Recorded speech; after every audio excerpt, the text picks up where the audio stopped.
Yo creo en la amplitud, definitivamente, como creímos siempre desde Juntos por el Cambio de nuestros orígenes.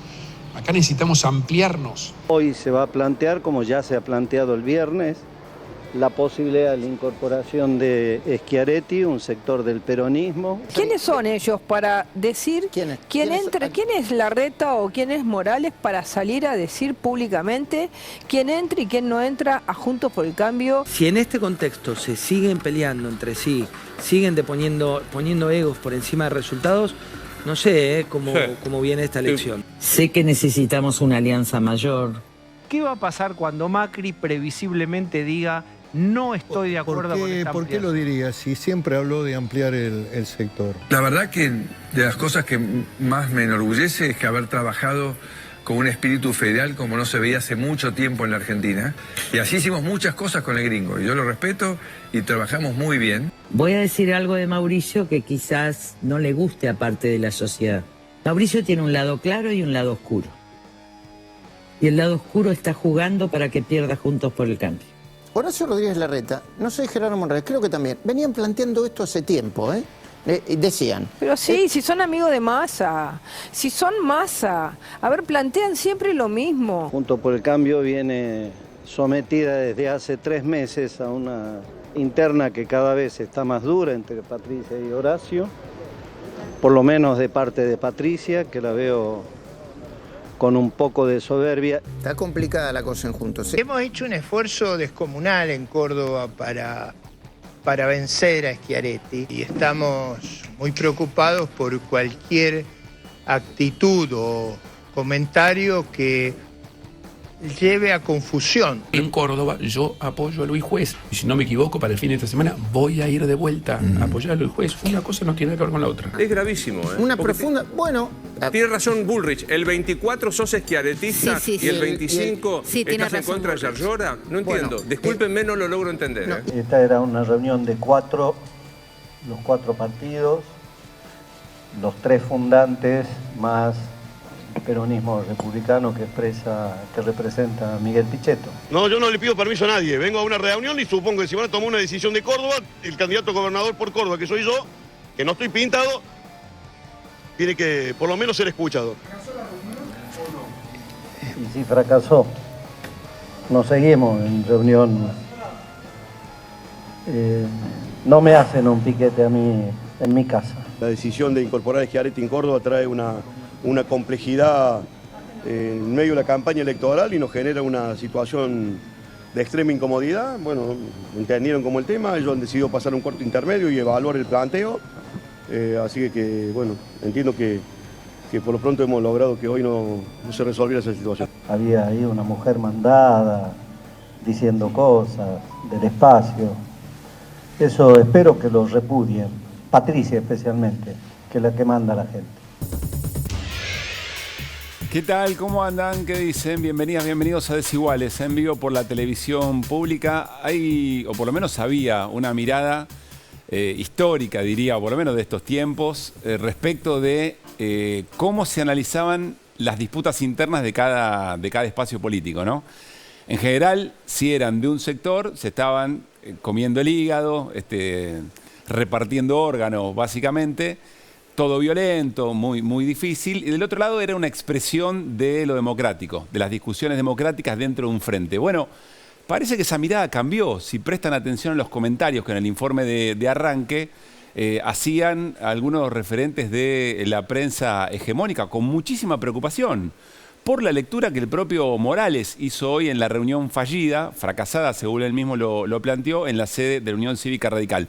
Porque Milei le viene comiendo mucha pista y porque según Morales se estancó Juntos por el Cambio y va perdiendo lugar. Bueno, enseguida lo analizamos con Nico Fiorentino. Hay una parte que es casi de comedia trágica o comedia de enredos. Hay otra que es interesante y que hace al escenario en la Argentina. Esto que acabamos de ver, lo que estamos viendo en Juntos por el Cambio, son respuestas distintas al interrogante que genera Milei. Y entonces, por un lado, alguien quiere parecerse lo más posible a ese discurso que evidentemente conectó con un sector de la sociedad. Y del otro lado, Horacio Rodríguez Larreta, que dice, no, para allá no podemos ir, hay que ampliar, pero hay que ampliar para el centro. ¿Es solamente eso o es el anticipo de una fractura, o hay alguien que efectivamente está jugando para romper el espacio. Y ahí aparece Carrió con el lado oscuro de la fuerza del expresidente Mauricio Macri. Bueno, insisto, ahora lo charlamos con Nico Fiorentino, pero también viene Juan Manuel Urtubey, exgobernador de la provincia de Salta, para preguntarle en concreto, ¿qué le dijo Schiaretti? Cuando habló con Schiaretti, ¿qué le planteó como para que Juan Manuel Urtubey dijera el espacio se puede romper o el espacio está efectivamente roto? El espacio es el autodenominado peronismo federal, que dicho sea de paso, nunca cuaja, siempre aparece en algún momento electoral, pero nunca termina de consolidarse como un espacio de construcción política a mediano o largo plazo. Hoy también viene al living de Desiguales Juan Grabois. ¿Cómo está viendo Juan Grabois el modo en que el Frente de Todos va discutiendo estrategias, va discutiendo nombres propios? Es precandidato a presidente por ese espacio. Y hoy Jorge Capitanich, en realidad en las últimas horas, Jorge Capitanich jugó fuerte. Dijo, para ser candidato a este espacio hay que tener experiencia y algunas otras cosas más. Bueno, se lo vamos a preguntar también a Juan Grabois. Siempre es interesante ver cuál es el rol, cuál es la esencia de la precandidatura de Juan Grabois dentro de un espacio que dice tener al programa como eje central. Y vamos a charlar también con Luciana Bertoia, porque hoy el juez Casanelo finalmente sobreselló a Cristina Fernández de Kirchner, la vicepresidenta de la Nación, en la causa conocida como Ruta del Dinero K. Ya es sabido que la letra K no apareció en ningún lugar, pero hay cosas interesantes para repasar y como para no dejarlo transcurrir como si nada. 10 años de investigación que la verdad tuvieron éxito porque instalaron en muy buena parte de la sociedad la idea de que eso era ya una cosa probada. Mandando excavadoras a la Patagonia, el rol de Marijuán, bueno, todo eso va a ser muy interesante cuando lo repasemos con Luciana Bertoia. Y finalmente en el programa de hoy vamos a ocuparnos de lo que está pasando en Salta. Continúa el conflicto docente y es muy curioso porque después de haber ganado la elección, el gobernador Sáez en Salta, de un modo expreso, en 48 horas, dentro de la legislatura salteña, tanto en diputados como en senadores, se votó una ley que limita el derecho a manifestarse.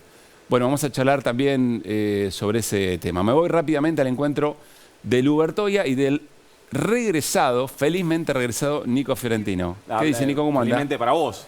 No, por supuesto, para la audiencia, para compañeros y compañeras. ¿Todo bien? Muy bien, la verdad. Tranqui, ¿no? Juntaste pila para lo que viene, me imagino, ¿no? Es que yo, la verdad, hubiese deseado que se hubiesen resuelto muchas más cosas que las que se resolvieron en mi ausencia.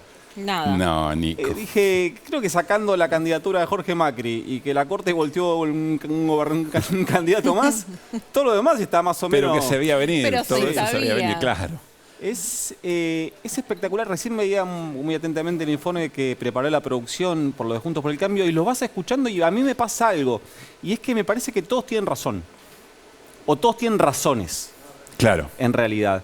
Hay varias cosas muy contrapuestas en decir. Lo que pasó en la reunión fue la verdad que bastante bochornoso. Si nos detenemos en ese acto que Gerardo Morales señaló como un piquete, dijo que Patricia Bullrich le envió a Luis Juez, apareció ahí. Un dato, Luis Juez hacía un par de días que no estaba haciendo campaña porque estaba gripado. Sí. Y se le pasó la gripe. Pero en eso de las razones, es interesante lo que planteás. Porque si efectivamente, de repente, en medio de la discusión política en la provincia de Córdoba, vos sos el candidato de Juntos por el Cambio, te dicen que se suma Juntos por el Cambio aquel con que históricamente vos venís dando pelea, es para agarrar el auto ahí. No, es que vos pensalo así, mirá. Primero, Córdoba siempre fue un problema para Juntos por el Cambio. Es la provincia en la que más votos saca siempre y que nunca llega a gobernar por los problemas internos que tiene entre el PRO y la UCR. La diferencia que tuvo Juntos por el Cambio este año, a diferencia de 2019 y a diferencia de 2015, es que el PRO y la UCR se pusieron de acuerdo, ¿no?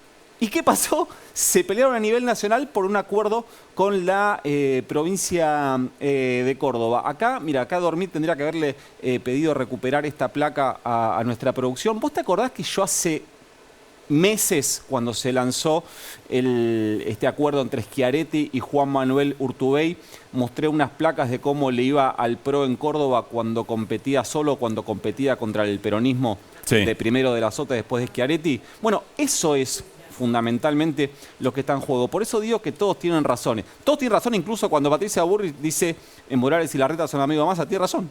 Son amigos de Massa, lo dice Massa, lo dicen ellos. Schiaretti es amigo de Macri. Dice, son Eso Massa, se la saltea. son Massa, que no es lo mismo. Sí, ella me parece lo que quiso decir es que representan lo mismo para determinados sectores de la sociedad, sobre todo sectores de poder. Pero digo, si vamos a hablar de amistad, puedes hablar de amistad de Schiaretti y Macri, si querés también. Que Schiaretti es amigo de la familia Macri, fue empleado del Grupo Sorma, si no recuerdo mal, de la empresa Sebel. Pero vos tenés un problema contrapuesto que es la estrategia nacional de Juntos por el Cambio de incorporar a Juan Schiaretti. Está bien si vos lo pensás. Esto decía de recuperar de esas placas que yo me olvidé de recuperar. Cuando Juntos por el Cambio, Macri en 2015-2019, candidato a presidente, sin competencia contra el peronismo cordobés, sacó entre 1,5 millones y 1.600.000 votos. Y en las elecciones de medio término, elecciones nacionales de medio término, es decir, candidatos a diputados nacionales, cuando Schiaretti presenta candidatos, sacan más o menos entre 500.000 y 600.000 votos y el PRO o Juntos por el Cambio baja a 1 millón, es decir, se disputan ese voto. Sí. Esto interpretado de otra manera, ¿qué sería? Si vos incorporás a Schiaretti a Juntos por el Cambio, lo hacés participar de la PASO, en la PASO lo eliminás, cuando vos vas a las generales, deberías contar con más o menos 500.000, 600.000 votos, más que si Schiaretti va por afuera de Juntos por el Cambio, supera el piso del 1,5 de las PASO y llega a las generales, hay 500.000, 600.000 votos de Córdoba que debería tener él. Pero yo me imagino que esa es la cuenta que Larreta le intenta explicar al resto de la coalición. Esa es la batalla nacional. Está bien, pero de fondo lo que parece haber es una estrategia distinta respecto de cómo hacemos para neutralizar el efecto Milei. Exactamente, porque lo que está viendo... A ver, ¿qué es lo que dicen? Que puede haber una razón de Larreta, pero avisá. Mirá, o debería ser en acuerdo, porque si no te pasa esto. Hay algo en lo que coinciden todos en Juntos por el Cambio, y es que en términos de encuestas está estancado y que Javier Milei está muy bien. Entonces lo que están viendo es que si el Frente de Todos, con todos los problemas que tiene, que venimos contando desde el 11 de diciembre de 2019, creo que yo no estaba acá todavía, pero lo veníamos contando. Si no era acá, en algún lado lo estábamos contando. Te faltaron algunas horas. Hoy, así todo, lo que ven es que si el Frente de Todos logra de alguna manera unificar una postura, unificar un candidato o unificar una estrategia que incluya alguna participación directa o indirecta, pero por lo menos una decisión de Cristina Fernández de Kirchner, lo que encolumnaría a todo el kirchnerismo, y si detrás de eso logra, como viene por lo menos logrando hasta ahora, al menos si lo medimos en un álbum de fotos, Guado de Pedro, con la CGT, con los movimientos sociales, hay que ver qué pasa con los gobernadores. Si se ordena, digamos. Exactamente.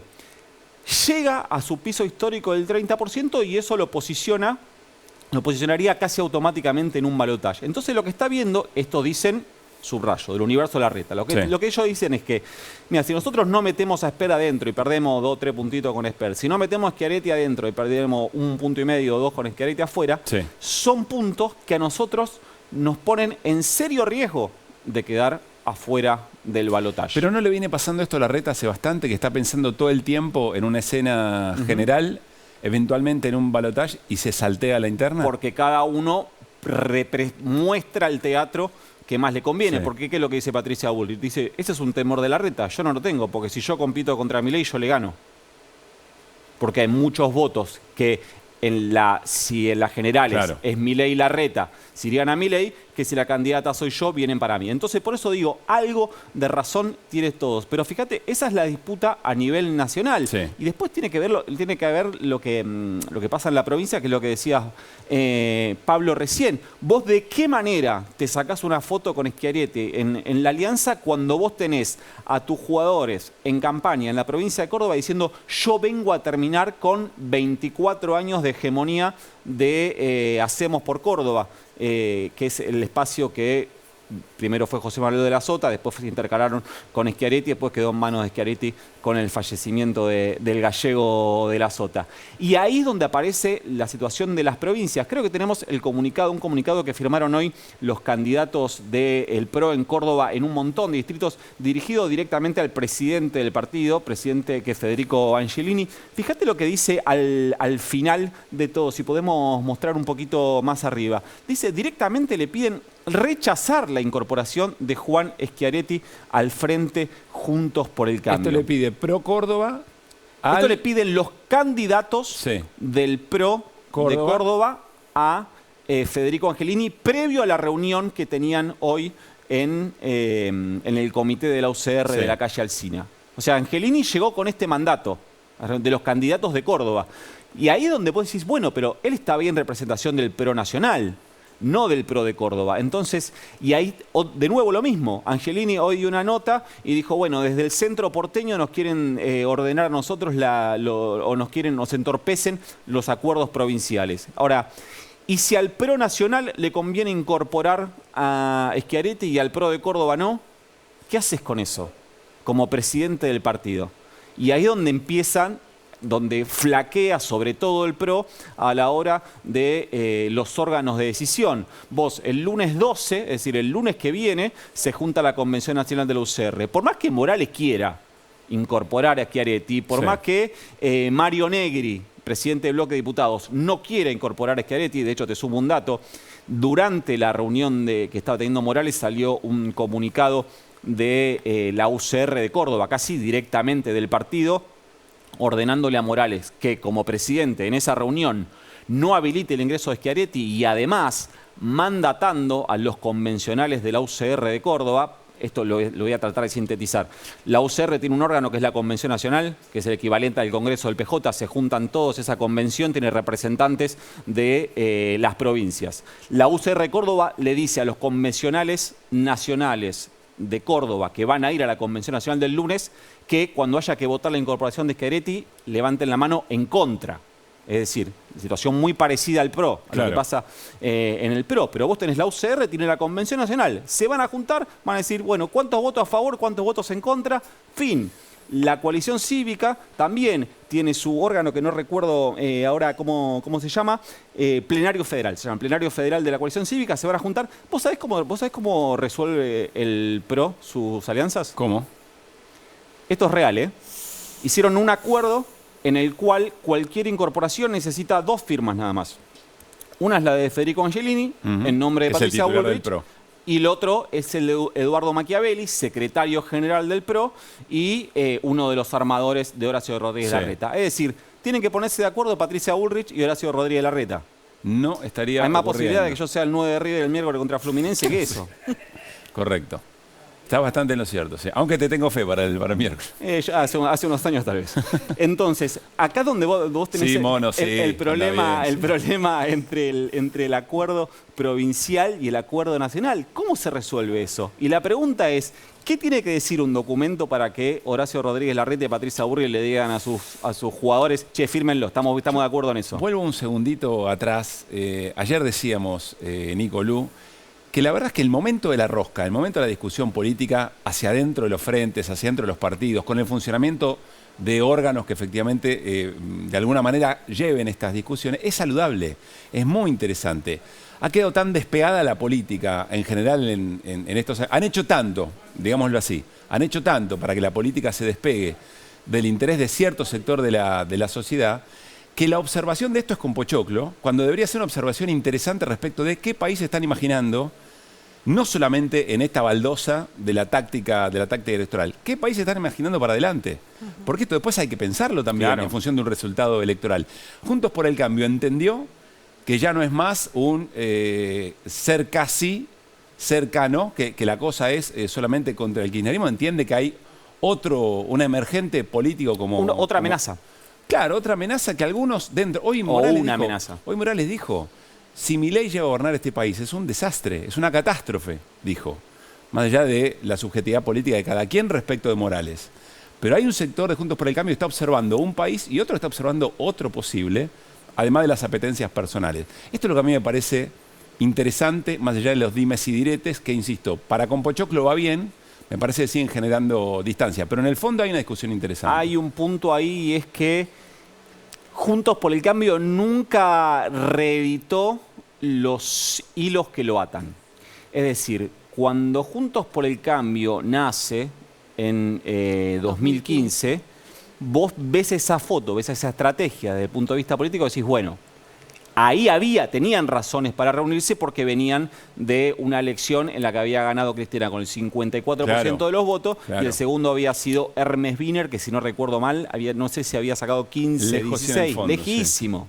40 puntos de distancia. Entonces vos decís, bueno, yo si no me junto, acá corro el riesgo de perder todo, digamos, totalidad de la Cámara de Diputados, totalidad del Senado. Entonces vos decís, bueno, ante eso, me pongo en el lugar de la UCR y el PRO, ¿no? Y el Carrió. En ese caso, Macri, Sanz y Elisa Carrió fueron quienes armaron. Entonces, bueno, esa foto ya está. Pero esa foto cambió. Y Juntos por el Cambio, o al menos esos 3 partidos, no renovaron, como si fuese un matrimonio, no renovaron sus votos. Claro. Es decir, siguen unidos. En función de la nueva escena. Siguen unidos por lo mismo. Sí. Cuando la película cambió por completo. Cambió. Bueno, hoy Julio Burman, el analista político, decía, Juntos por el Cambio no entendió que se achicó. El Frente de Todos entendió que se achicó, que perdió, por lo menos que tienen disputa votos que antes lo habían acompañado. Y esa lectura tan distinta, decía él, es parte de la explicación de esto que está evidentemente en ebullición. Ahora es interesantísimo ver las caras de preocupación de algunos y algunas, ¿no? Cuando antes las discusiones eran del Frente de Todo, bueno, era todo un mamarracho, era todo un desastre, era todo ambición de poder. Ahora hay como y del otro lado había representatividad democrática, horizontalidad. Ahora te dice, bueno, es brava el asunto, ¿no? Qué terrible. Sí, es lo que pasa cuando, como dice Hugo Moyano, te desayunas la cena, ¿no? Claro, también. Se estaban desayunando la cena. Estaban midiendo quién se iba a sentar en el sillón de Rivadavia, ahora están viendo quién llega al balotaje. Bueno, ¿cómo sigue esto? Se supone que entraron en cuarto intermedio de una reunión que era para 4. Cuarto intermedio, una reunión se la piquetearon a Morales. Que levantó, sí, y eran más. No solo fue Luis Juez, estaba Acef, otro hombre de Patricia Bullrich, y estaba Ricardo López Murphy también. O sea, se arrimó gente, se la piquetearon de verdad. Morales levantó la reunión. No hay hasta ahora, por lo menos hasta lo que pude chequear antes de salir al aire, una nueva reunión pautada. No sé de qué manera se va a destrabar. Gracias, Nico. Por favor. Bueno, enseguida volvemos con Lu Bertoya también. Hoy el juez Casanelo sobreseyó a Cristina Fernández de Kirchner en la causa llamada Ruta del Dinero. Acá nos va a explicar todo. Fueron 10 años de investigación que cumplió, un rol, a mi modesto modo de ver, de manera efectiva, y lo vamos a repasar con Luciana en minutitos nomás. Me voy al living porque ya está Juan Grabois, para charlar con todos desiguales. ¿Qué hace, Juan? ¿Cómo andamos, che? ¿Cómo andás? ¿Bien? Gracias por venir. No, por favor, gracias por invitarme. Bueno, ya vamos a lo propiamente tuyo, pero ¿qué estás viendo? Más allá decíamos recién, ¿no? Hay un modo de mirarlo comiendo pochoclos, lo que pasó hoy en el Comité de la Unión Cívica Radical. Hay otro modo más interesante, ver qué Argentina están viendo, qué están decidiendo. ¿Qué reflexionaste vos sobre eso? Yo creo que hay un nivel de degradación generalizada del ejercicio de la política. La política es el arte del bien común, no de la microdisputa de espacios, que es lo que está atravesando a todo el sistema político, no solamente a Juntos por el Cambio, y que refleja también que el gobierno ya no es más lo que era, o el poder de la estatalidad no es más lo que era, que hay otros poderes. El gobierno en términos amplios, ¿no? El Estado. Institucionales. Sí, el Estado. Sí. Es decir, cada vez tiene menos poder. Que hay otros poderes que están tras bambalinas. Misión cumplida, de algunos, ¿no? Misión cumplida total. Sí. La desarticulación de las capacidades del Estado, la reducción del peso de un gobierno democrático en las decisiones trascendentes para la vida de un pueblo, en los últimos 7 años se ha venido picada. Y eso degrada la política. La degrada intelectualmente, la degrada moralmente, porque no se discuten trazos gruesos de orientación y después se dirimen disputas tácticas sin este nivel de espectacularidad, sino que la única discusión es la rosca. Porque acá no hay grandes diferencias de posición. Vos vas a decir que a unos tienen principio de que no haya peronistas y si el vice de Macri fue Pichetto, que una semana antes de ser vice de Macri era presidente del bloque peronista en el Senado. Entonces ese sector ahora no quiere peronistas como... Mentira, esto es una disputa de poder. Y en el Frente de Todos tenemos un problema parecido. Digamos, no nos ordenamos de acuerdo a 2 o 3 tendencias ideológicas que hay hacia adentro del Frente de Todos. Está todo entremezclado. Entonces vos ves cosas absolutamente inverosímiles, como que Sergio Massa, que fue el vocero del pacto entre el PRO, el Frente Renovador, fundamentalmente cuando viajaba a Davos, y que es el alfil de un grupo político empresario con negocios con Morales para el litio, etcétera, etcétera, etcétera, ahora prácticamente parece Che Guevara. Entonces, ¿qué es lo que nos está diciendo eso? Pero vos decís que dentro del Frente de Todos hay una discusión de modelos y dentro Juntos por el Cambio en realidad plantean lo mismo, están discutiendo a ver a quién le toca. Digo que lamentablemente nosotros no tenemos una discusión de modelos.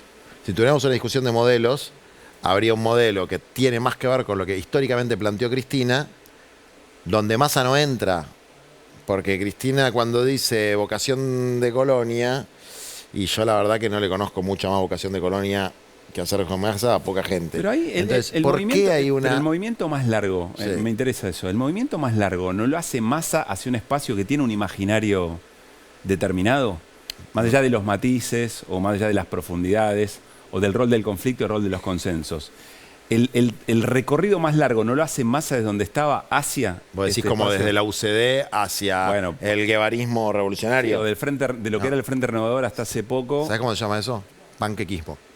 No es una visión estratégica de un genio. No le das que el margen de, me di cuenta de dónde era la cosa. Pero, ¿vos me estás cargando? O sea, yo no creo que nadie en su sano juicio pueda creer que hay una evolución en su concepción desde su juventud en la UCD hasta su actualidad prácticamente como una especie de aliado de Xi Jinping, porque se nota demasiado que lo que hay es una permanente tacticismo y pragmatismo para la búsqueda del poder. Entonces, si te cambiaste de camiseta 57 veces, mira, el Papa tiene una frase linda que es: hay que tener cuidado con los salvadores sin historia, ¿no? El que viene con una idea mesiánica pero no te puede decir lo que hizo los últimos 20 años de su vida, y con los que tienen 5 divorcios políticos encima. Eso se aplica a todo el mundo, no a la Argentina. Pero para mí es una regla interesante para medir, ¿no? Entonces vos decís, bueno, Patricia Bullrich, a ver, fue Monto, después fue menemista, después fue del Prepasto, después fue del Ari, después fue macrista y ahora es bullrichista. Bueno, 6, va.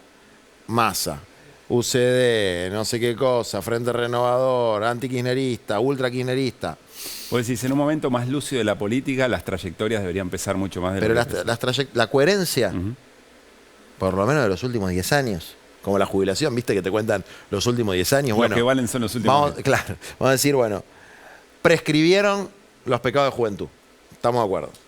Los últimos 10 años, ¿qué hiciste? Y si hiciste 50 cosas distintas, es que tenés un problema de confusión entre convicciones y conveniencias, ¿no? Entonces, amoldás muy seguido tus convicciones a tus conveniencias. Eso tiene que ver, eso pasa, es un fenómeno que se reitera, porque no hay un proyecto de país. Si hay un proyecto de país donde tenemos claridad en algunos temas fundamentales, por ejemplo, los recursos estratégicos van a ser propiedad del pueblo argentino a través del Estado, van a ser propiedad mixta o los vamos a entregar en concesiones leoninas como entregamos el litio en el norte. Eso es un elemento.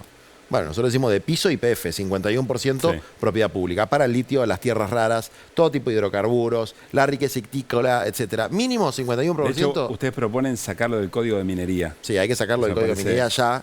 De hecho, lo que hay que hacer es reformar la Constitución, porque los recursos estratégicos son patrimonio del pueblo argentino. Las provincias tienen que tener participación, pero vos no puedes tener una estrategia que debería ser no solamente argentina, sino latinoamericana. Si cada provincia negocia con multinacionales que son más poderosas que países enteros de manera aislada. Me salgo de la vaina para preguntarte cómo haces para juntar la voluntad política para una reforma constitucional para eso, sin querer decir que estamos hablando de consignas sin piso de realidad. Bueno, una reforma constitucional en la Argentina no es una novedad, se hizo muchas veces. Pero tenés que juntar... Está bien, pero si vos hablás de fragmentación de lo que podés hacer Cristina, hoy, lo que podés hacer hoy es sustraerlo del Código de Minería y armar alianzas estratégicas entre Estado Nacional, provincia, etc. Pero yo pienso militar por lo menos hasta que me muera. Entonces la reforma constitucional en algún momento la vamos a hacer, porque tenemos que recuperar un montón de elementos que se perdieron después del golpe que le dieron a Perón y sacaron la Constitución del 49, donde, por ejemplo, era inconstitucional la desocupación, porque había un artículo que establecía que aquel que no consiguiera el trabajo, el Estado debería procurárselo.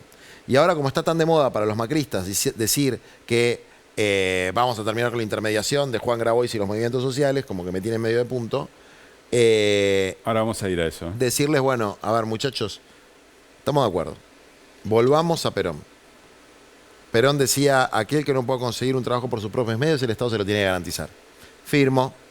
Si cualquier persona que necesite, no una ayuda, un laburo, puede ir a una oficina de ANSES, del Ministerio de Trabajo, donde sea, Pero decir, Juan, hoy hola, cumplir con el 14 Villa sería un montón. Sería un montón, por eso. Estamos en una etapa de nominalismos, digamos. Pero hay una diferencia, que es una diferencia jurídica, entre lo que son los artículos programáticos y los artículos operativos. Y el artículo de Perón era operativo, no decía deberá intentar no sé qué. No.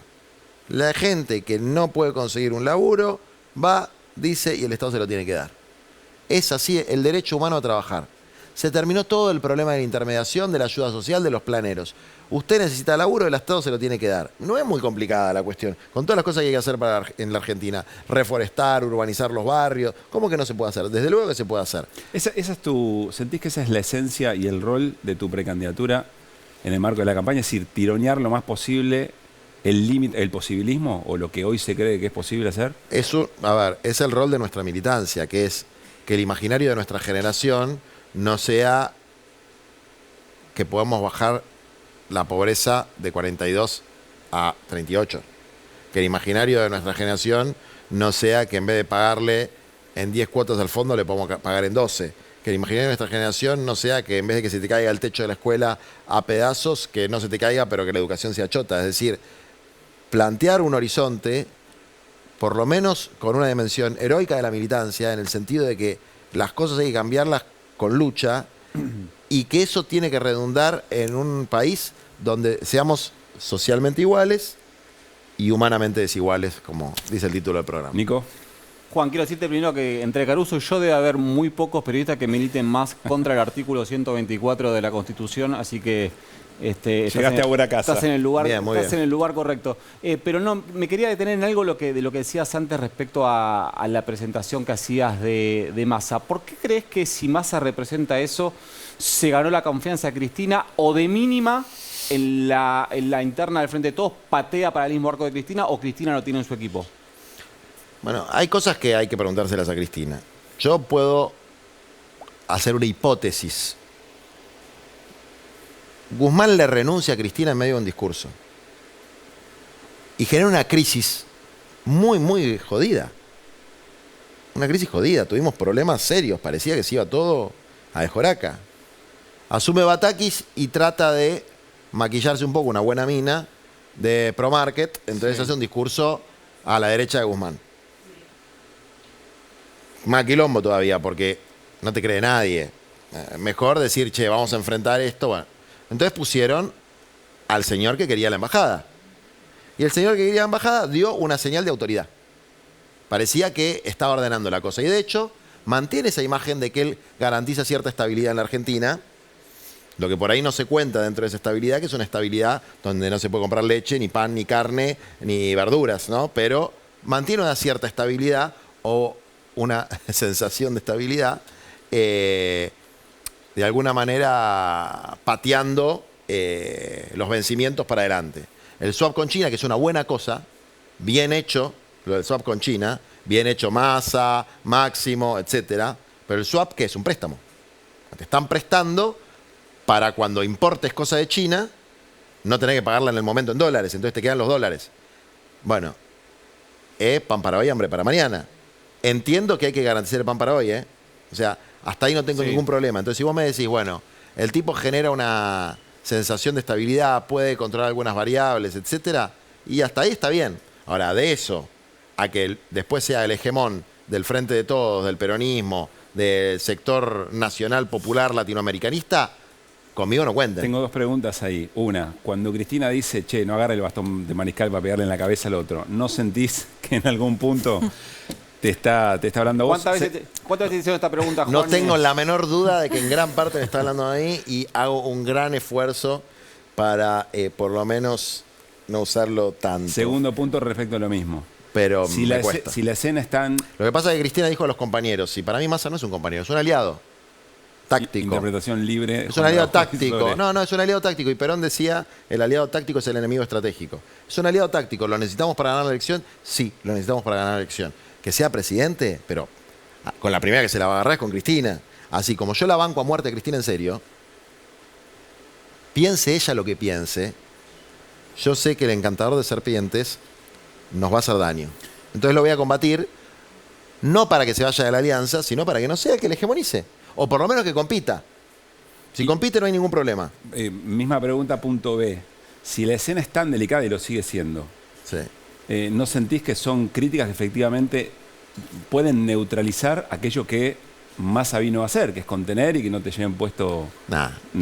No, porque eso depende de los papelitos que firmás en el Banco Central, en el Ministerio de Economía. Lo que después, si Massa lo convierte en una extorsión, que dice fundamentalmente, si no me dan a mí el lugar en la lista que yo quiero, si no me ponen de candidato único, si no ponen a Malena de vicegobernadora, y empieza a generar esas situaciones extorsivas que se rumorea que existen, yo no sé, porque no sé, y la verdad que qué triste que un ser humano que tiene la posibilidad de servir a su pueblo utilice su poder para garantizarse una ventajita. Pero la Argentina ha pasado de peores, y la verdad es que hay gente que quiere evitar catástrofes y me parece muy bien. Yo ya estoy viviendo una catástrofe. Lo que pasa en Argentina es catastrófico. Lo que pasa que a veces de la línea de pobreza para arriba no se termina de dimensionar la catástrofe que es nuestro país. Y no vamos a resolver la catástrofe con administradores de catástrofes. Vamos a resolverla con una fuerza transformadora que haga lo mismo o más de lo que hizo Néstor Kirchner cuando agarró un país en una catástrofe. Y lo que hizo fue enfrentar al poder. No lamerle las botas a la embajada, ni al Fondo Monetario Internacional, ni a las multinacionales. Última, Juan, ¿sostenés tu candidatura? Sí, señor. ¿Qué te gustaría que pase en el último sprint antes de esa definición? Dos cosas que dijo Cristina y agrego una. Los hijos de la generación diezmada al frente. Un programa claro que le podamos explicar a nuestro pueblo cómo vamos a resolver sus problemas de tierra, techo, trabajo, salud, educación, estabilidad macroeconómica, inflación. Y estas son dos cosas que dijo Cristina. Acordate que yo el 26 de mayo del año pasado empecé a ir con Guado a recorrer, hicimos 7 provincias del país con el Plan de Desarrollo Humano Integral. Hace un año que nosotros planteamos, hay que promover un candidato de nuestra generación. Y lo tercero es que aparezcan los desiguales. Que aparezcan las Nati Saracho, las diputadas cartoneras, las diputadas villeras, las pibas como Ofelia, que aparezca el aire nuevo que necesita la política, que no son solamente rostros que no vimos antes, sino hombres y mujeres que representen a los laburantes, a los excluidos, a las pibas, a lo que hoy no está representado en la política, porque se ha convertido en un patrimonio casi exclusivo de la clase media profesional. Gracias, Juan. Muchas gracias. Nos vamos a ir al corte y al regresar ya está Juan Manuel Urtubey. ¿Qué le dijo Juan Schiaretti como para que Urtubey dijera, bueno, este espacio está partido? Y con Luciana Bertoia vamos a hablar también, como les decía, sobre el sobreseimiento de Cristina Fernández de Kirchner en la causa conocida como Ruta del Dinero K. Después del corte.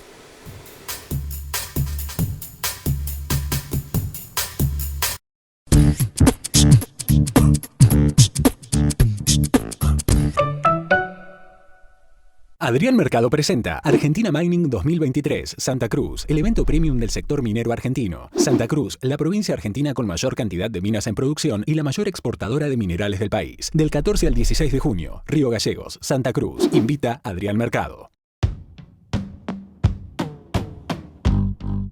El cambio climático, la pérdida de biodiversidad, la contaminación del aire, el agua y los suelos nos afecta a todas y todos. Sin embargo, es el 10% más rico de la población mundial el causante fundamental de esta crisis climática y ecológica. Y son las poblaciones más marginadas y pobres, con mayoría de mujeres y diversidades las más afectadas por los impactos.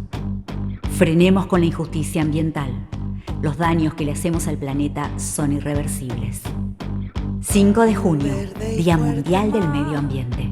Se llevó toda la hierba. Hacer visible lo invisible. Volvió el Black Carrefour. Hasta el jueves, 80% de descuento en la segunda unidad. O pagando con tarjeta Mi Carrefour prepaga y crédito, 2x1 en marcas de café, cacao y pañales. 3x2 en vinos y espumantes. Además, pollo entero congelado a 439 pesos por kilo. Compra también en carrefour.com.ar. Desde que la vi y pasé mi sueldo a BBVA, me convertí en Laura, la buena onda. ¿Salimos a almorzar entre 20 y hay que pasar una tarjeta? Relax, Laurita. El banco ya te dio 100 lucas de bienvenida. Además, si pago con QR, tengo descuentos exclusivos por cobrar mi sueldo en supermercados y combustibles. Sos una genia, Lauri. Qué lindo cuando la ves. Escaneé este QR y descubrí todos los beneficios de pasar tu sueldo a BBVA. BBVA, creando oportunidades. ¿Sabías que tu vuelo a Europa con Iberia puede ser mucho más premium? Descubrí la clase turista premium y empecé a volar a otro nivel por muy poco más. Viví una nueva experiencia a bordo con más entretenimiento, más espacio y comodidad. Una forma de volar tan confortable que el viaje se te va a pasar volando. Bienvenido a la clase turista premium de Iberia. Europa más cerca tuyo.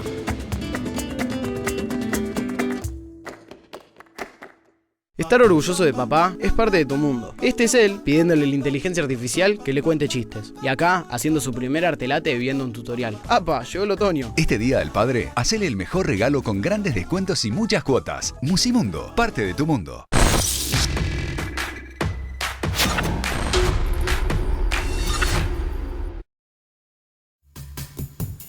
Muy bien, seguimos en Desiguales. Como les decíamos, ya estamos con el ex gobernador de Salta, Juan Manuel Urtubey. Juan Manuel, bienvenido nuevamente. Buenas noches. Gracias por estar aquí. Muchas gracias a ustedes por la invitación. Te hicieron una nota en Futurock, creo que fue el... Gaby Sued. Gaby Sued, efectivamente, el domingo, ¿no? Sí, Florcita Barragán. Y Flor Barragán. Y vos dijiste, bueno, en función de lo que está pasando con Schiaretti y la posibilidad de que ingrese a Juntos por el Cambio, vos diste por roto el espacio.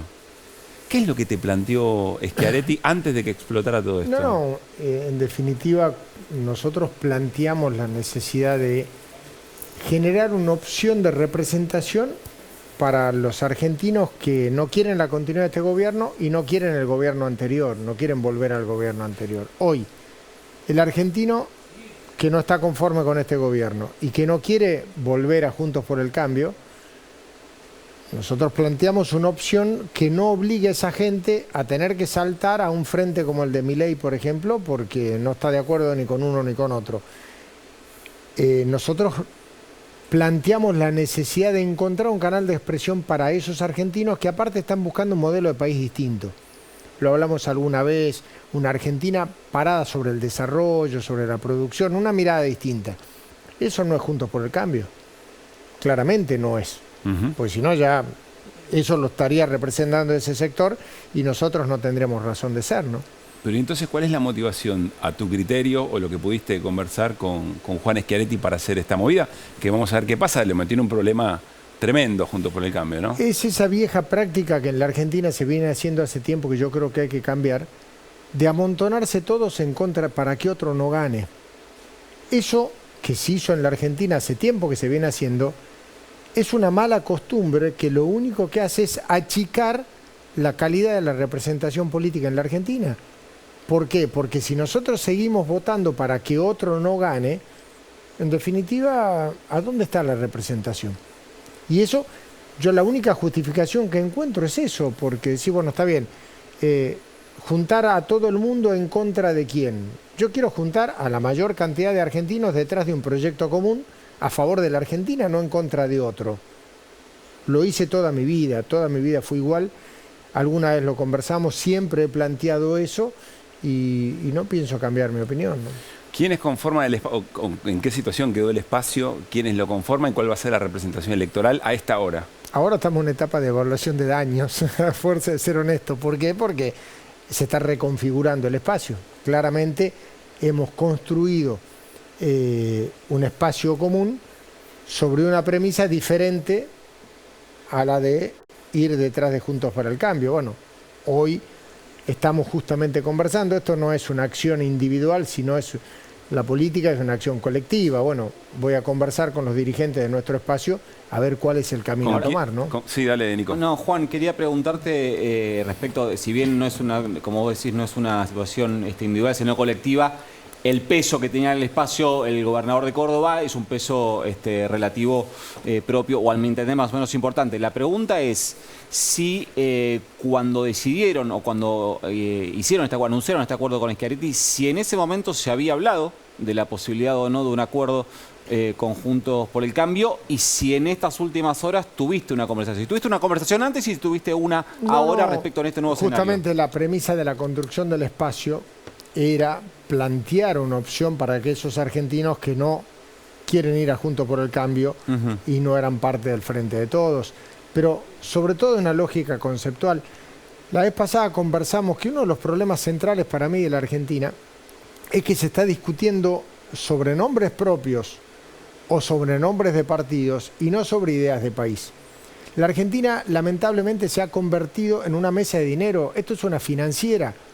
Hace rato que en la Argentina dejamos de poner el acento en la producción de bienes, en la producción de servicios. En esta Argentina de hoy, y digo la de hoy, la de hace 4 años, en la Argentina de hoy, pagás menos impuestos si pones un plazo fijo que si tenés una fábrica y das laburo. Esa es la Argentina que yo quiero cambiar. Y esa es la Argentina que no puede cambiar de la mano de aquellos que generaron la situación que hoy vivimos. Perdón, ¿no? Y no me respondiste si te dijo en algún momento, si en algún momento te agarró, te sentó y te dijo, Juan, mira, yo voy a intentar un acuerdo. Hace cosa de un mes se planteó la posibilidad, yo desde el minuto cero siempre dije que mi objetivo era otro, es diferente. Es más, yo no niego mi pertenencia peronista. Yo creo que la Argentina necesita que construyamos un peronismo que le sirva a la Argentina. Los peronistas tenemos que hacer una especie de mea culpa y entender que muchas veces pretendimos tener la Argentina que nos sirva a los peronistas. Y es al revés. Tenemos que construir un peronismo que le sirva a la Argentina, entendiendo la complejidad de la era, entendiendo, recién lo hablaba Juan, respecto de algunas cosas que en la Argentina, hoy, lamentablemente, la agenda que vive la Argentina es casi preperonista. Digamos, si vos te sentás a pensar, justo ayer fue 4 de junio, no solo me acuerdo siempre porque cumple un año mi hija menor, sino porque es el aniversario del 4 de junio, y en ese 4 de junio, la agenda de la Argentina por la cual nace el peronismo es una agenda social bastante parecida a la que vivimos hoy, de tipos que laburan de sol a sol para tener un sueldo que está por abajo de la línea de pobreza. Bueno, ese es el drama y ahí es donde hay que ir realmente a generar las soluciones. A ver, Juan Manuel, a mí ahí hay una pregunta referida a los cómo que no puedo dejar de hacerte, porque si bien este gobierno tiene el gran debe que tiene que ver con la distribución del ingreso, esto que acabas de comentar, gente que tiene laburo, pero que no llega o necesita pluriempleo, es un gobierno que tiene récord de crecimiento industrial, que tiene récord de capacidad instalada ocupada, que tiene récord de inversión privada. No es el actual proyecto no es un proyecto de timba financiera. Guarda, todos esos récords son después de la caída récord también. No importa los motivos, si es la pandemia, si es la crisis, si es lo que sea. Por eso digo, récord de recuperación. Está bastante claro caída, que no es solo rebote. Está bastante claro que no es solo rebote. Bueno, lamentablemente la situación que viven los argentinos con 40% de pobreza y con la enorme caída en el salario de los trabajadores indica que claramente la cosa no funciona bien. Por eso digo, hubo crecimiento, pero no distribución. La pregunta final a esto es si el Frente de Todos se amplía y toma en cuenta alguna de las cuestiones que vos planteás, ¿estarías dispuesto a sumarte? Hoy el Frente de Todos es la interna del gobierno. Hoy la interna del Frente de Todos es la interna entre el presidente y la vicepresidenta. Es una discusión interna del gobierno. Ahí no se está discutiendo un proyecto de futuro, no se está discutiendo, a mi modo de ver, un modelo de país, se está discutiendo la interna entre el presidente y la vicepresidenta de la Nación. ¿No sentís que se está discutiendo el modo en que se distribuye y lo que efectivamente se Yo no escuché ninguna idea en ese sentido. Lo que están discutiendo es poder y esencialmente quién es el responsable de este desastre. Porque todo el mundo mira para otro lado y vamos a ser honestos, estamos hablando de un gobierno que todavía está en funciones y que como todo frente de gobierno lo que debe plantear es la continuidad del gobierno. Yo soy peronista y sinceramente y con dolor digo, yo no veo que la agenda de Perón hay que acordarse en la gestión, no solo en la campaña. Sí, a ver, para tenerlo más claro, hoy, suponete te toca tomar la posibilidad de tomar decisiones. Hoy en esta escena, ¿qué decisión tomás en función de resolver, por ejemplo, la el mejor ingreso de la gente? La Argentina tiene que ir a un fuerte shock productivo, esto es, bajar impuestos, incentivar la inversión en la Argentina, garantizar la estabilidad que vos necesitas para invertir. Si bajás impuestos, le sacás herramienta al Estado para intervenir. Justamente lo que yo quiero es bajar impuestos. Si yo hoy tengo una presión tributaria sobre un Estado que tiene, sobre una economía que tiene este tamaño, tengo determinada presión. Si yo bajo presión en un Estado, en una economía que tiene este tamaño, yo voy a tener más recaudación con mayor actividad económica. ¿Pasó alguna vez que se le bajó la presión tributaria a las empresas y eso generó expansión no estoy hablando de la empresa, productiva? estoy hablando de la economía argentina, porque nosotros nos ponemos ¿hay algún caso en el que en el planeta Tierra, en todos lados, En la Argentina hacemos todo al revés, o sea, en la Argentina todas las medidas que se toman es de retracción de la actividad económica. Vayamos a ver el proceso global. Pero ¿cómo se creció tanto en los últimos años? Bueno, entonces? Pero es que lamentablemente, perdón, no con onda, creo que estamos en dos países distintos porque yo no veo una Argentina creciendo. En los últimos 15 años la tasa de crecimiento de la Argentina es 0. Pero si agarrás los últimos 15 años tenés dos proyectos de país muy distintos que confrontaron. Por eso, 15 años, está bien, te gobernó 12 años un partido político y 4 otros. No importa, yo no estoy hablando de quién es la culpa, yo lo que estoy diciendo es, trabajemos sobre un diagnóstico que nos permita crecer. Digamos, sé que el gobierno de Macri fue un horror, que la herencia es horrible, pero este gobierno no ha solucionado el problema. Ese es el tema. Entonces, cuando un gobierno funciona mal, hay cambio de gobierno. Si el gobierno le va bien, sigue. Entonces, obviamente, cuando vos llegas, si tu escudo es echarle la culpa a la herencia recibida, estás listo.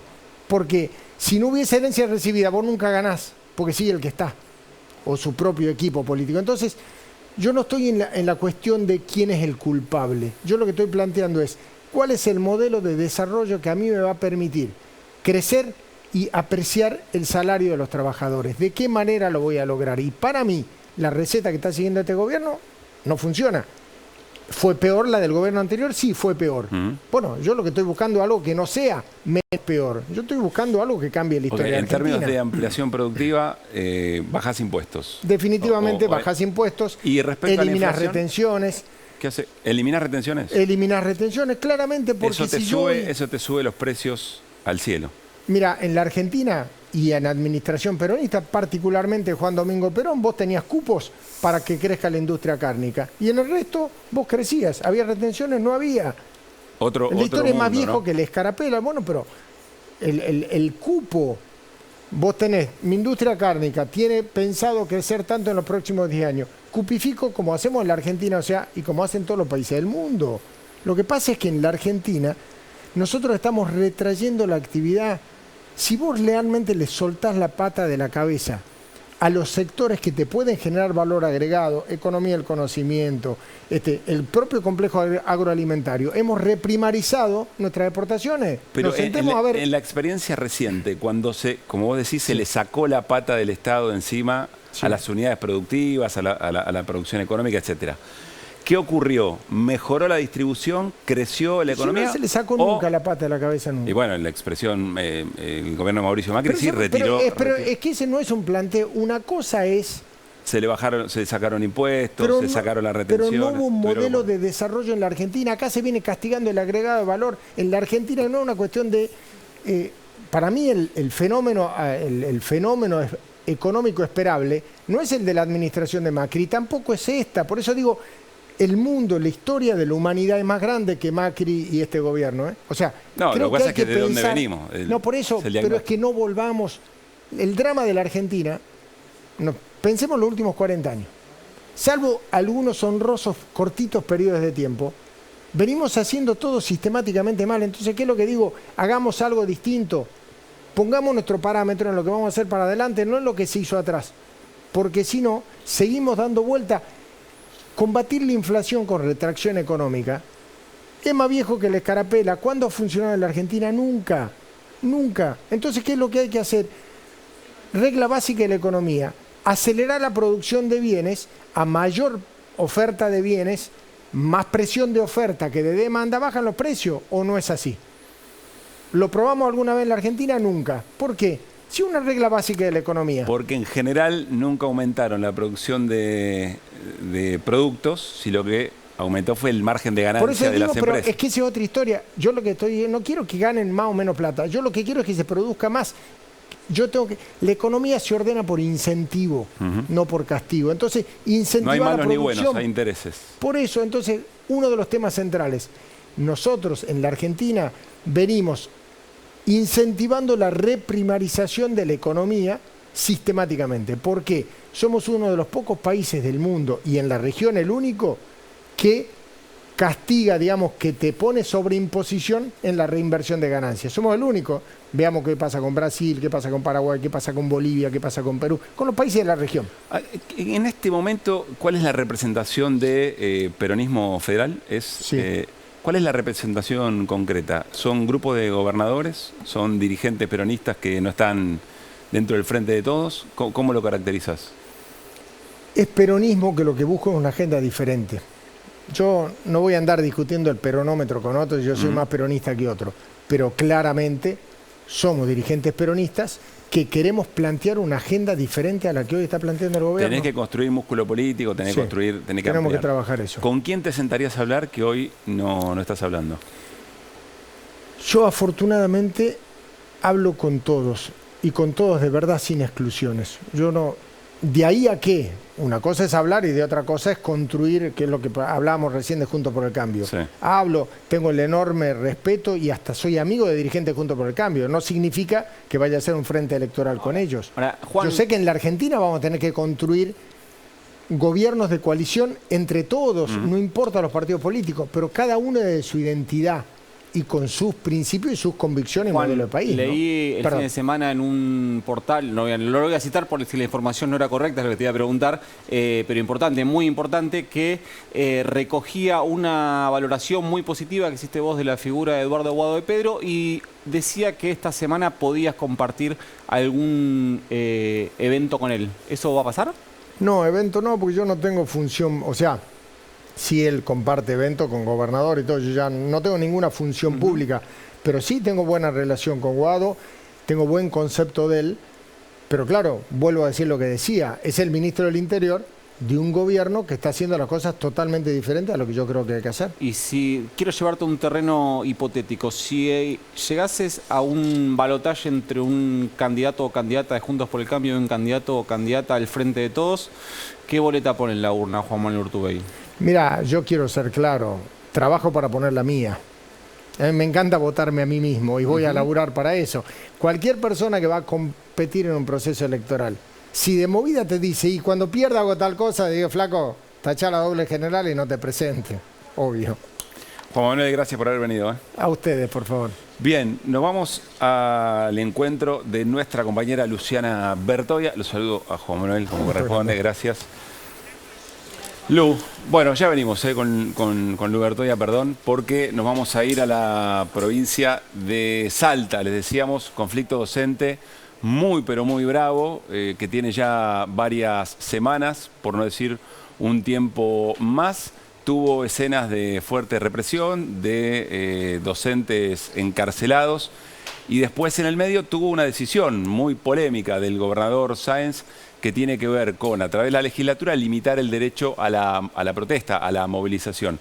Estamos en comunicación, perdón que voy a chequear nuevamente el nombre de nuestro Carlos Murga, docente autoconvocado allí en la provincia de Salta. Carlos, ¿cómo estás? Pablo Caruso en Desiguales en la televisión pública, saludamos. Hola Pablo, ¿cómo estás? Buenas noches. Bueno, ¿cuál es la situación hoy, Carlos? Y la situación es que estamos ya atravesando una quinta semana de paro con toda la docencia autoconvocada, un paro que se elevó muchísimo en su porcentaje justamente luego de las represiones a las que hiciste referencia, que después de la represión siguió la detención, la imputación, vimos a compañeros, colegas saliendo esposados de la alcaidía, yendo a su audiencia de imputación, que bueno, lamentablemente eso terminó generando que toda la docencia de Salta se una en este reclamo que es totalmente digno, es totalmente justo, que estamos solicitando que nuestro salario, que ningún docente de nuestra provincia perciba un salario inferior al valor de la canasta básica, ¿no? ¿Cuál es el salario inicial hoy de un docente en Salta, Carlos? 167.000 pesos es el salario inicial de un docente. ¿Y la canasta básica en la provincia de Salta? La canasta básica de pobreza está en 203.000 pesos. Acá tuvimos paritarias hace justamente 3 semanas, pero esas paritarias tampoco permiten que alcancemos ese valor, digamos, ni siquiera de canasta básica de pobreza. Nosotros estábamos solicitando el valor de la canasta básica total, pero lamentablemente el gobierno, que acá siempre utiliza como eslogan que es el gobierno del diálogo, el gobierno de la gente, eligió el camino de la represión, el camino de buscar el desgranamiento, buscar el cansancio por parte de la docencia, tratando de instalar que es un paro político, porque justo coincidió con las elecciones provinciales, tratando de instalar que los partidos que no pudieron obtener un resultado favorable en las urnas, hoy están en la calle justamente reclamando, algo que es totalmente equivocado, porque la realidad es que estamos con el bolsillo, los docentes vacíos, y estamos justamente reclamando por algo que nos parece que es totalmente loable, es totalmente justo. Carlos, y salió a la luz que justamente, sí. No, ahora te voy a preguntar. No, te quería aclarar que salió dale. A la luz los salarios acá de los concejales, los salarios de los diputados, de los asesores de gobierno, que cobran más de 10 veces el valor de un docente. Entonces, eso justamente generó un malestar muchísimo mayor, en donde justamente estamos más convencidos que nunca que tenemos que seguir por este reclamo, ¿no? Carlos, ¿por qué lo de autoconvocados? ¿Qué pasa con la representación gremial o cómo se han movido los gremios en ese sentido? Mira, los gremios acá en Salta llevan ya una historia lamentablemente nefasta en cuanto a la cercanía que tienen con el gobierno de turno. Recién acaba de retirarse el ex gobernador de Salta, Juan Manuel Urtubey, en donde durante su gobierno, con una inflación del 54%, digamos, nacional, los gremios firmaron un 18%. Nosotros conformamos autoconvocados y por medio de nuestra lucha obtuvimos un 38% y a partir de ahí seguimos con una cláusula de indexación. Después vino el gobernador Sáenz, en donde los gobiernos siguieron justamente con esta dinámica de estar funcionales al gobierno. En los gremios, lamentablemente, vos tenés dirigentes que no pisaron un aula prácticamente nunca en su vida, no conocen la realidad del interior de Salta. Nosotros tenemos acá escuelas ranchos, muchísimas escuelas ranchos que no tienen agua potable, escuelas que son comedor, que tienen el mismo presupuesto del año pasado para darle de comer a la comunidad. Entonces, lamentablemente, la realidad que nos aqueja acá en materia salarial y en materia de calidad educativa, en infraestructura, en materiales, en políticas educativas, lamentablemente nos lleva una vez más a salir a la calle a reclamar, ¿no? Carlos, ¿dónde das clases vos? ¿Cuántos laburos tenés como para llegar a fin de mes? Bueno, yo trabajo en la educación pública, soy profesor de educación física del nivel primario, soy profesor de 3 materias en el profesorado de educación física público también, y también me desempeño en el nivel universitario acá en la provincia, ya digamos privado. Además, bueno, tengo como profesor de educación física, tengo mis actividades personalizadas, aparte, digamos, claro, con alumnos, pero la verdad es que así todo, tengo mi esposa que también es docente, vivimos una realidad bastante compleja, ¿no? Acá hay maestras que justamente muchos docentes nos sumamos y adherimos a esta medida de fuerza porque consideramos que una maestra que es sostén de su hogar no puede percibir ese salario. Acá nosotros tenemos alquileres que superan los 100.000 pesos. Entonces, si una maestra está ganando 167.000 pesos, vos imaginate, ¿cómo hace para comer, para transportarse, para educar a sus hijos, para movilizarse, para pagar un alquiler? La verdad que es bastante complejo, ¿no? Siempre hay en la tarea docente y cuando son varios cargos, hay una no contemplación del trabajo que significa preparar una clase. Quiero decir, si hay un docente o una docente que tiene 3 laburos, 2 laburos, tiene muy poco tiempo al mismo tiempo para preparar una una clase el otro día o para estar con toda la energía necesaria para contener a los pibes y a las pibas, ¿no? Sí, es bastante complejo y como siempre conversamos acá con nuestros colegas, lamentablemente nos obligan a tener tanta carga horaria para poder medianamente hacer un salario que nos permita tener medianamente una buena calidad de vida, que lamentablemente no se puede continuar en el perfeccionamiento docente, en poder seguir, digamos, preparando las clases con la calidad que requieren. Yo te comento, acá en nuestra provincia nosotros tenemos una de las mayores cantidades de horas que un docente puede acumular. Acá en el noroeste, más o menos, las provincias como Jujuy y Tucumán están aproximadamente en las 32, 35 horas cátedras. Acá un docente de Salta hoy puede acumular hasta 45 horas cátedras. Y hasta hace unos años uno podía acumular hasta 66. Entonces, es inviable que haya buena calidad educativa justamente si se está buscando, porque otra particularidad, nosotros hasta la hora 35 percibimos un salario. Por ponerte un ejemplo, nuestra hora cátedra vale, no sé, 2.000 pesos. Sí. De la 35 a la 40 ya vale 1.500, de la 40 a la 45 ya vale 1.000. Entonces el Estado, mientras el docente más carga horaria tiene, más barato, digamos, le sale, obviamente en detrimento de la calidad educativa, ¿no? Carlos, quiero saber qué características tiene, para contarle al resto de nuestra audiencia en todo el país, qué características tiene esto que se aprobó en la legislatura en tiempo express. Entendemos que es la limitación del derecho a movilizarse, a protestar, pero ¿cómo impacta específicamente, bueno, en la situación actual y cómo sigue la lucha de los docentes en Salta? Mira, nosotros consideramos de que la ley antipiquete es una ley que es realmente inviable. Todavía, digamos, no se promulgó en nuestra provincia, sí obtuvo la aprobación de la Cámara de Diputados y de Senadores, con votaciones muy justitas. En senadores ganó 11-10, con lo cual está dando la pauta de que lamentablemente no es una ley que verdaderamente tenga... ¿Por qué se la llama antipiquete? Contanos por qué se la llama antipiquete, ¿de qué manera restringe? Porque yo te comento, acá nosotros en el norte tenemos comunidades aborígenes, comunidades wichí, que no tienen agua, no tienen comida, no tienen posibilidades de tener el cuidado de salud que requieren. Entonces no encuentran otra forma que salir a manifestarse a la ruta y cortar una ruta para hacerse visible, porque previo a salir a cortar una ruta, todos los sectores hacen las presentaciones, pedidos de audiencia, y no se los dan, no existe, el diálogo no existe. Sí.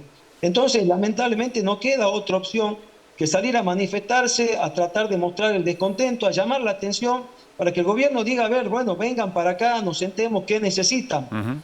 Lamentablemente, esta ley demuestra que el gobierno, en vez de priorizar el diálogo y que cuando ve un reclamo atenderlo al instante, no, prefiere dilatarlo, buscando el cansancio, y que cuando el cansancio no se da, te manda las fuerzas policiales para que te repriman.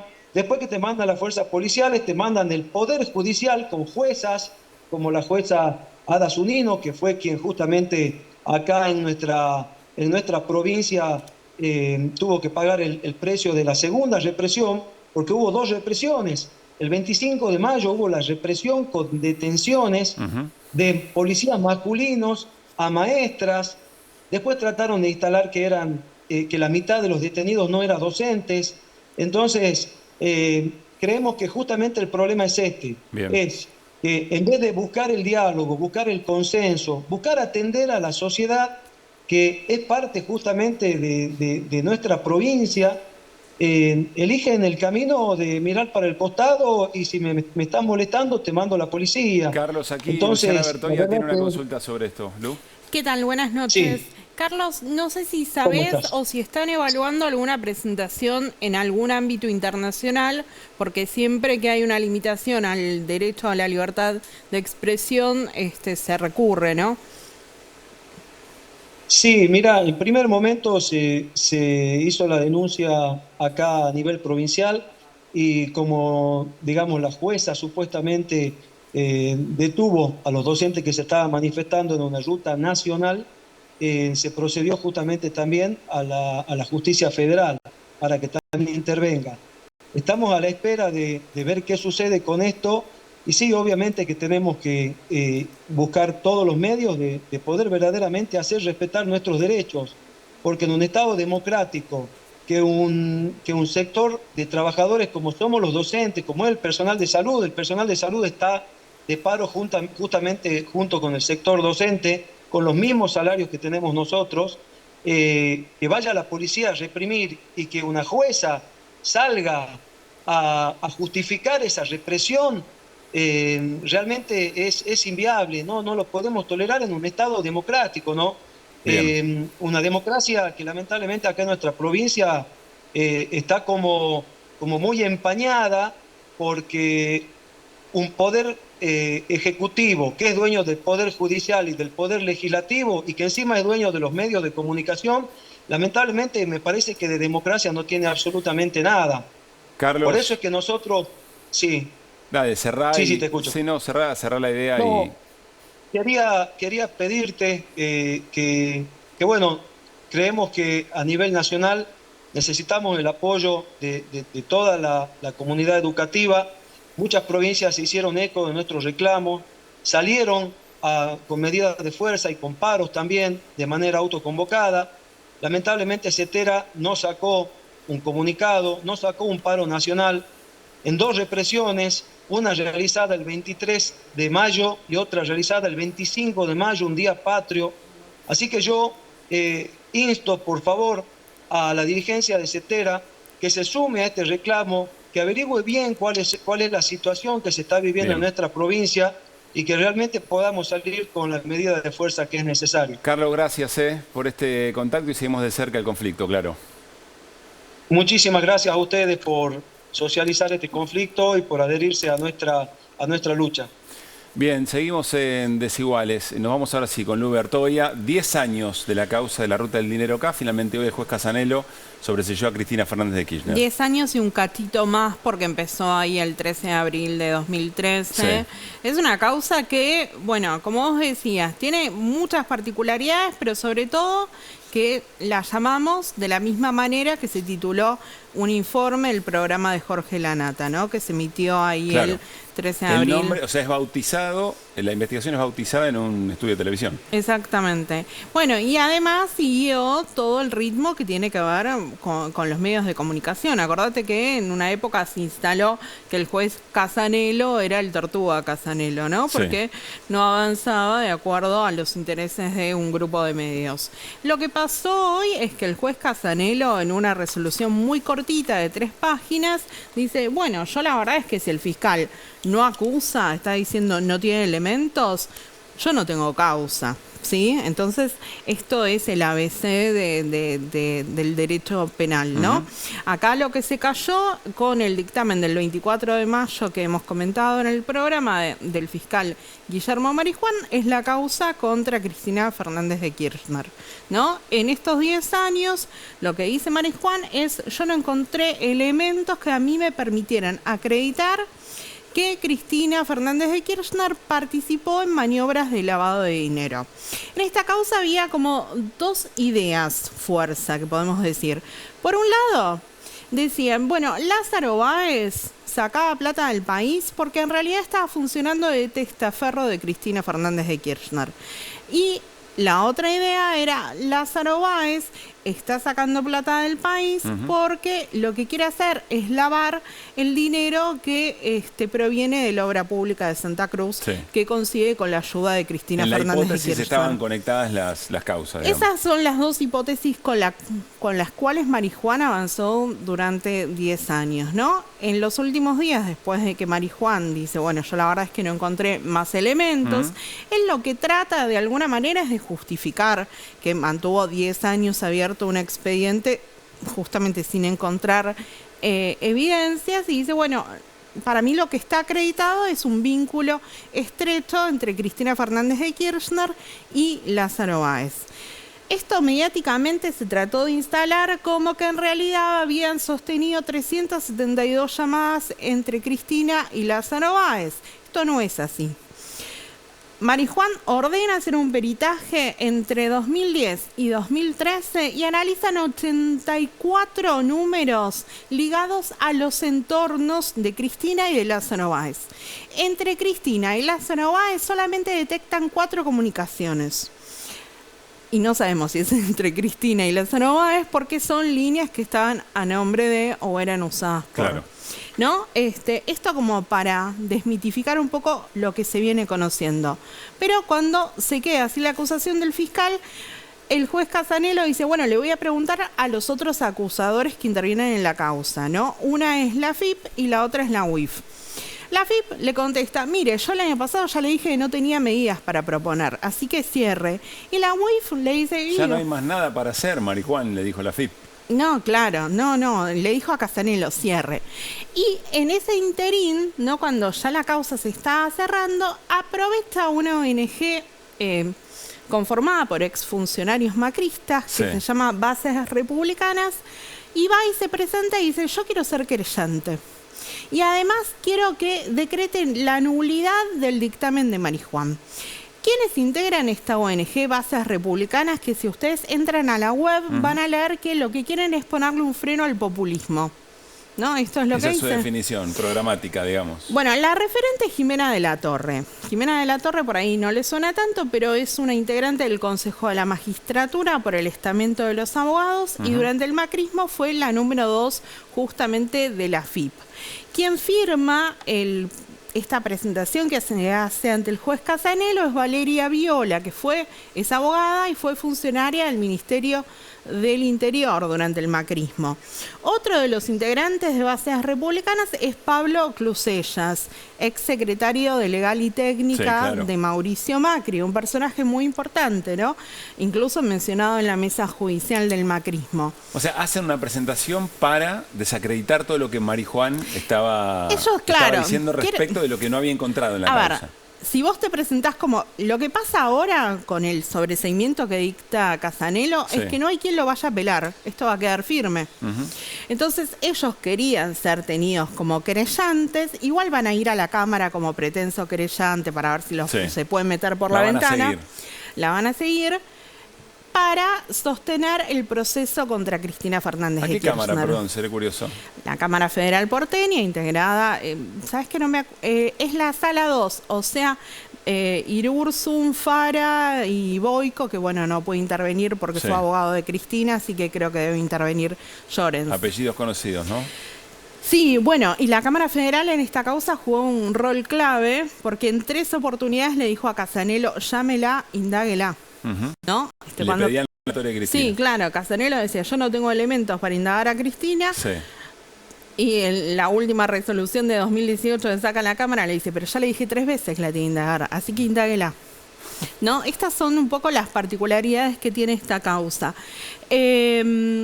No, y déjame agregar también otros personajes que integran Bases Republicanas, por ejemplo, Pablo Nocetti, que fue el jefe de gabinete de Patricia Bullrich en el Ministerio de Seguridad. Con algún rol... Estaba operativo cuando fue todo lo que terminó con la primera desaparición y después desaparición sin vida de Santiago Maldonado. Claro. Exacto, y que fue denunciado. Y Rafa Nahuel también, si no me equivoco. Fue denunciado por el Ministerio de Seguridad en la gestión de Sabina Frederick también. Era un jefe de gabinete muy operativo. Estaba donde estaban las tropas.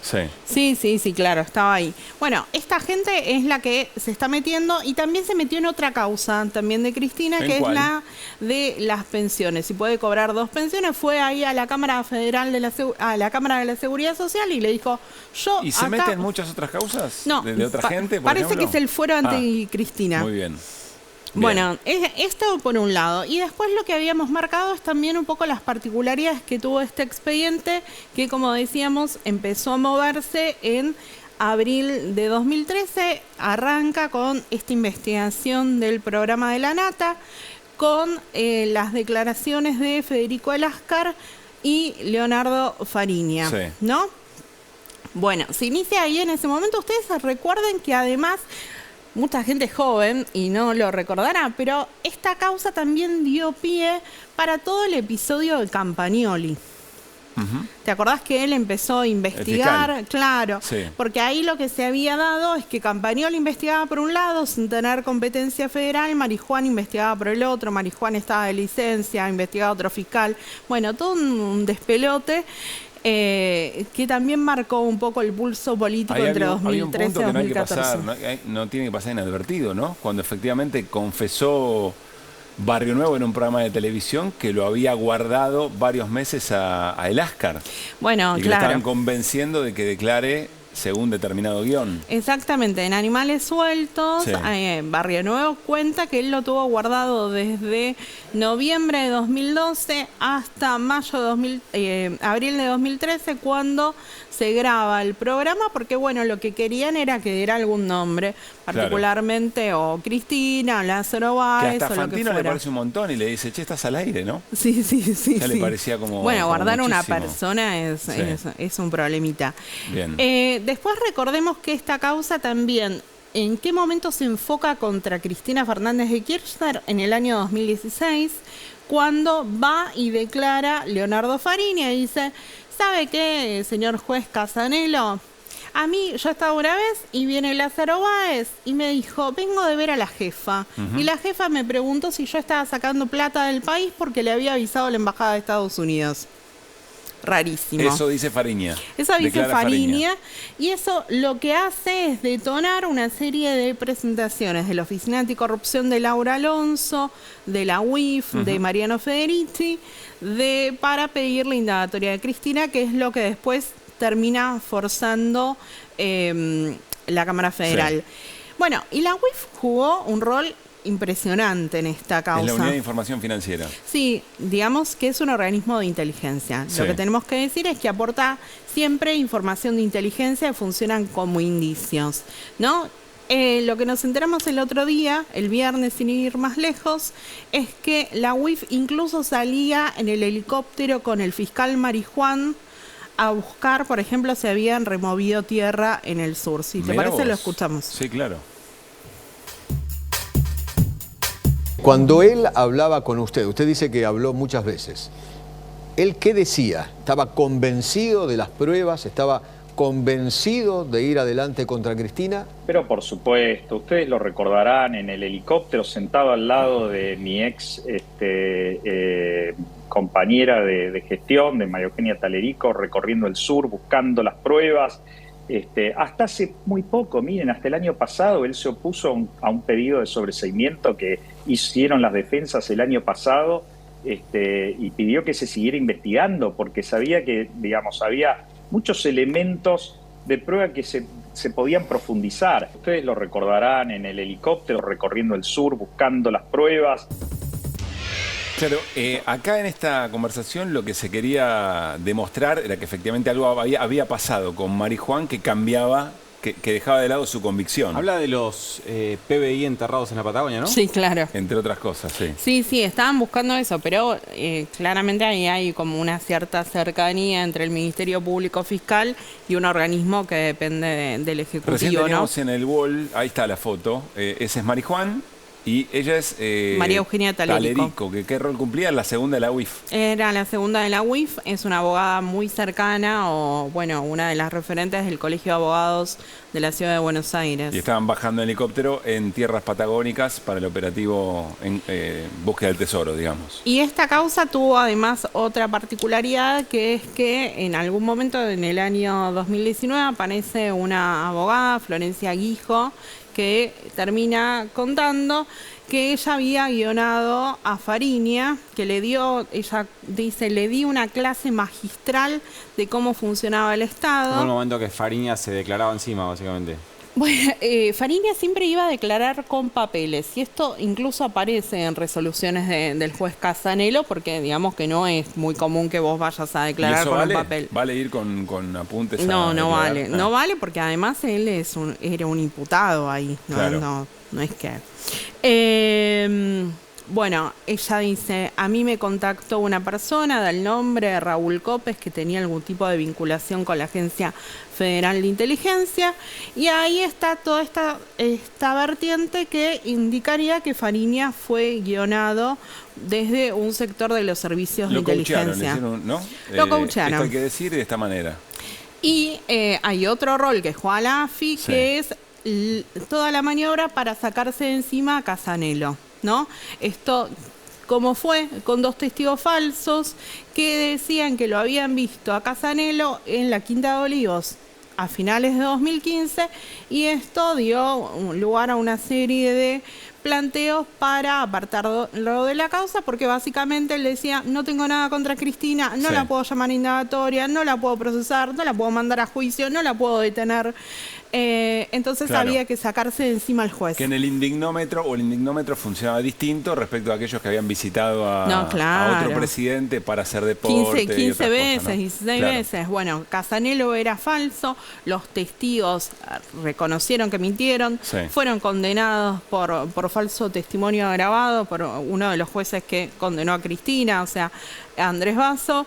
Y también esta maniobra, lo que siempre pidió Casanelo es investiguen para arriba, y todo indicaba que había sido también orquestada desde la AFI por el ex fiscal Eduardo Miragaya. Nos parecía muy importante hacer este recorrido de 10 años de una investigación que efectivamente termina no encontrando elementos para vincular a ningún apellido que empieza con letra K en esta causa, pero que sin embargo cumplió su objetivo, que fue construir la idea para un sector de la población muy importante que no necesitaba ninguna confirmación judicial, ninguna investigación ni nada que se le parezca, de que efectivamente esto era así. Que Cristina Fernández de Kirchner y Lázaro Báez tenían un negocio a través del cual lavaban dinero. Ninguna explicación ahora puede revertir ese daño causado. Yo no sé si ese es el punto o un punto y pico que efectivamente podría haber tenido el 2015 el proyecto político que conducía Cristina Fernández de Kirchner para esa elección. También hubo una enorme cantidad de errores autoinfligidos, también estaba la causa Nisman, etcétera, etcétera. Pero por eso es interesante, por lo menos, ponerlo arriba de la mesa, 10 años después. Y en la causa Nisman después te juegan algunos actores muy similares, ¿no? Yo te nombraba Marijuana, Campagnoli, son el sector de fiscales que también encabezan de alguna manera un reclamo contra Cristina y contra entonces la procuradora Gil Scarbó.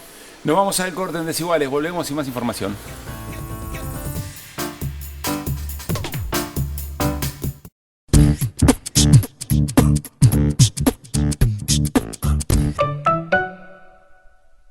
Todos sabemos lo que representa para la logística de una empresa una flota moderna de vehículos. Por eso, a la hora de renovar el parque automotor, piense en el especialista. Adrián Mercado, líder en subastas industriales.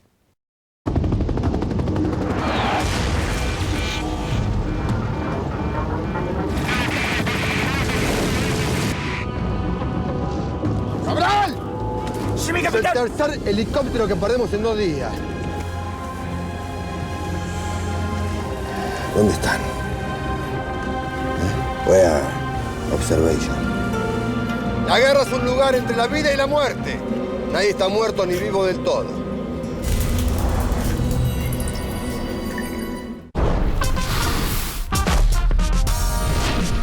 Descubrí la experiencia Bimbo Artesano, esa que hace que cada receta sea inigualable. Bimbo Artesano, más que pan, una experiencia. Conocé también el nuevo Bimbo Artesano Integral. Santander, una tarjeta exclusiva para todo el mundo.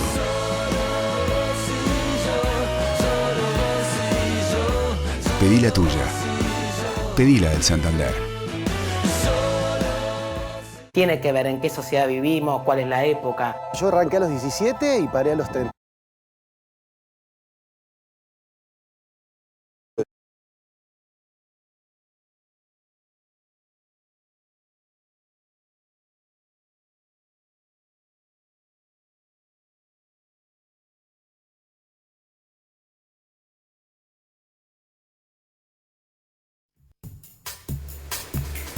Muy bien, seguimos en Desiguales. A continuación, en la televisión pública se viene un nuevo episodio de SIC.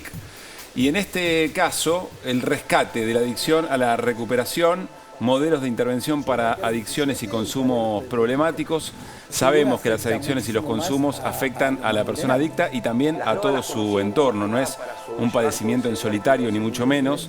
Así que este programa está dedicado, este capítulo de SIC está dedicado a conocer experiencias diferentes para abordar el tratamiento de adicciones y a pensar las desigualdades que se mezclan con el dolor y la urgencia. A continuación, después de Desiguales SIC, periodismo textual, el rescate de la adicción a la recuperación.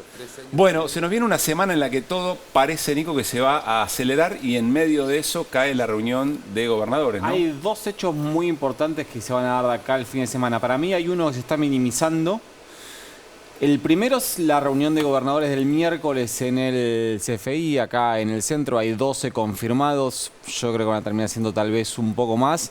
De ahí no va a salir nuestro candidato es este, pero creo que va a salir una demanda, un reclamo de un lugar más importante en la mesa de decisiones del Frente de Todos. Mañana, si quieren, podemos profundizar un poco esto. Pero hay otro hecho que es el sábado, que es el Congreso del Frente Renovador.